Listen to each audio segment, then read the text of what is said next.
આપણે સ્પાઇનલ કોડની વાત કરીએ તો આપણા બ્રેઇનના મિડ્યુલા ઓબ્લેન્ગેટાથી સ્ટાર્ટ થઈ અને S5 સુધી જે ટ્યુબ આકારની અને સાઈડ પરથી જોઈએ તો S આકારની જે ટ્યુબ જેવી ખૂબ જ લાંબી એટલે લગભગ 43 થી 45 સેન્ટીમીટર એવરેજ લંબાઈ સાથે તેને આપણા બોડીનો ખૂબ મોટો આધાર સ્તંભ ગણી શકાય, જે આપણા સ્ટ્રક્ચરમાં બી ખૂબ મહત્ત્વનો ભાગ ભજવે છે.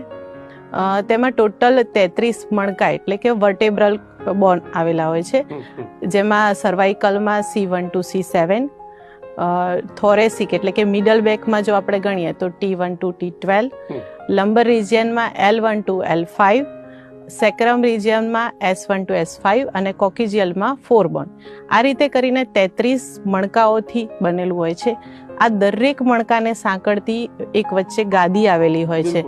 ઇન્ટરવર્ટેબ્રલ ડિસ્ક જે આવેલી છે તે ઇલાસ્ટિસિટીનું કામ કરતી હોય છે અને તેના કારણે જ આપણે forward bending, backward bending, side bending વગેરે ઇઝીલી કરી શકતા હોઈએ છીએ.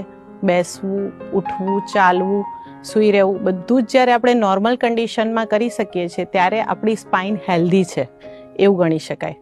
પરંતુ જ્યારે આ બધી જ આપણી કોઈ પણ મૂવમેન્ટમાં તકલીફ આવે છે તેનો મતલબ કે આપણે કંઈક ને કંઈક સ્પાઇન રિલેટેડ પ્રોબ્લેમ સ્ટાર્ટ થયો છે.